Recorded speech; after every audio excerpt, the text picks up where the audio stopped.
Purdue students and professors of the College of Technology are working hard to find solutions that could help the development of greener vehicles. Recently, they have created an electrically powered energy testing tricycle to conduct their research. This design is unique in the sense that we deliver the energy or electrical power right into the wheel. We use hub wheel motor.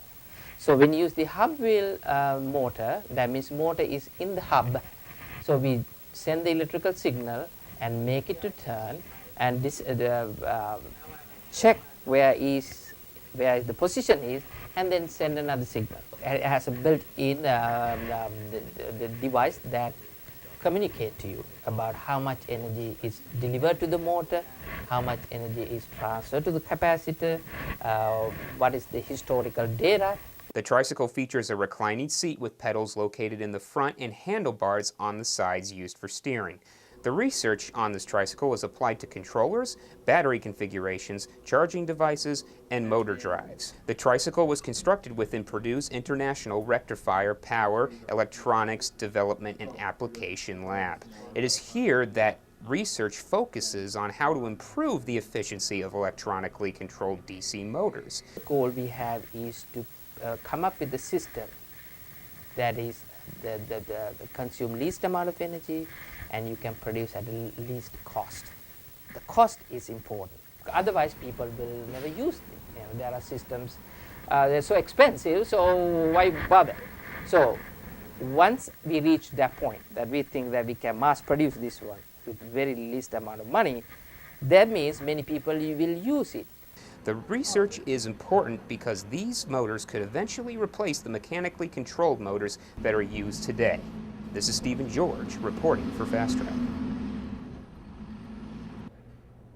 Have some time to spare in between classes, then stop on by Purdue University Gallery and Stewart Center to view some of Purdue's most artistic works of art. March 9th to April 26th is the Urban Legends and Rural Myths exhibit. This exhibit features contemporary art that inspires new myths, imagined histories, and tall tales. Come visit the exhibit Monday through Saturday from 10 a.m. to 5 p.m. or Sunday from 1 p.m. to 5 p.m. For more information on this exhibit, visit www.purdue.edu/galleries. Biomedical Professor Chang and his team have found a link between high-fat intake and the spread of cancer. After 3 years of research, they discovered that a high-fat diet, focusing on lipids, causes a 300% increase in the spread of the disease. Obesity, they have too much lipid, and lipid, they actually will release a lot of free fatty acids into the blood. So the fatty acids are very toxic to cells. So that's actually our findings, that we found that these free fatty acids, they actually would impact or affect the tumor cell membrane and make them more mobile or and easy to go into the blood and spread to other organs. The researchers implanted a cancerous lung tumor into 2 groups of mice, feeding one group a high-fat diet and the other a lean diet. They then utilized an imaging technique called Coherent Anti-Strokes Raman Scattering, or CARS for short, to document how an increase in fat affects cancer cells. Through their research, they discovered that high-fat intake causes cancer cells to detach and spread from one organ to another. Although an increase in high fat affected the spread of the disease, it did not seem to affect the original tumor. We don't know exactly how they cause the cancer to be more aggressive. So that's why we want to do this research using animal model, because by using animal model we can control the conditions, that we use exactly same kind of diet or the same kind of animal. Here in the Biomedical Engineering building on Purdue's campus, future work on this project will hopefully take it one step further. Researchers would like to not only analyze how a high-fat diet intake increases the spread of cancer from organ to organ, but also how it may have direct involvement with the actual initiation of the disease. Reporting for Fast Track, I'm Kate Vanneman. Inspirational speaker Michael Cheatham visited Purdue recently. Cheatham, who is a national board member for the Make-A-Wish Foundation, is looking to start a national movement of good deeds. Cheatham spoke in Purdue's Fowler Hall, reminiscing of times in his life that inspired his current project. One of the things I did on the way over here is, as I drove through the toll booths, I always paid for the person behind me.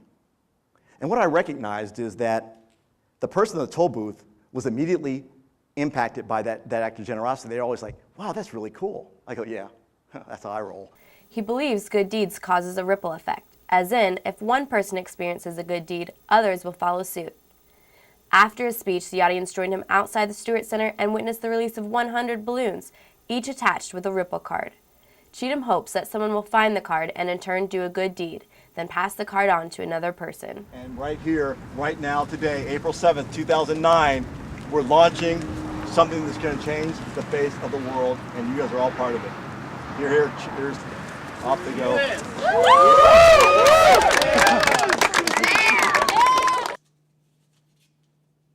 Purdue's theater department is wrapping up its season with an elaborate production of William Shakespeare's Much Ado About Nothing. The romantic comedy revolves around two couples as they travel through the comedic twists and turns to eventually find love. What you will see is the play in its entirety, from beginning to end, with all of the characters and all of the language, with one exception. I have transported the entire production from 1598 in Messina, Italy, to 1898 in Ybor City in Tampa, Florida.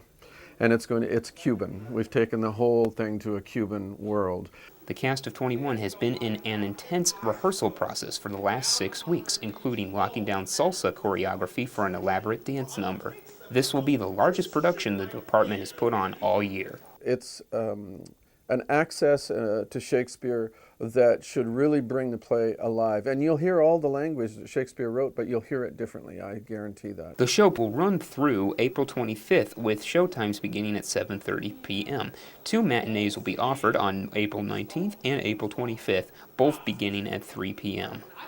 All shows will be located in the Hanson Theater at Powell Visual and Performing Arts Building. Ticket prices are $17 for the general public and $10 for the students. For more information, you can visit the website www.cla.purdue.edu/theater. For Fast Track News, I'm Stephen George. Purdue students and professors of the College of Technology are working hard to find solutions that could help the development of greener vehicles. Recently, they have created an electrically powered energy testing tricycle to conduct their research. This design is unique in the sense that we deliver the energy or electrical power right into the wheel. We use hub wheel motor. So when you use the hub wheel motor, that means motor is in the hub. So we send the electrical signal and make it to turn and check where the position is and then send another signal. It has a built-in the device that communicates to you about how much energy is delivered to the motor, how much energy is transferred to the capacitor, what is the historical data. The tricycle features a reclining seat with pedals located in the front and handlebars on the sides used for steering. The research on this tricycle is applied to controllers, battery configurations, charging devices, and motor drives. The tricycle was constructed within Purdue's International Rectifier Power, Electronics Development and Application Lab. It is here that research focuses on how to improve the efficiency of electronically controlled DC motors. The goal we have is to come up with a system that is the consume least amount of energy, and you can produce at least cost. The cost is important, otherwise people will never use it. This research is important because these electrical powered motors just might replace the mechanical powered motors that are used today. For Fast Track News, I'm Stephen George.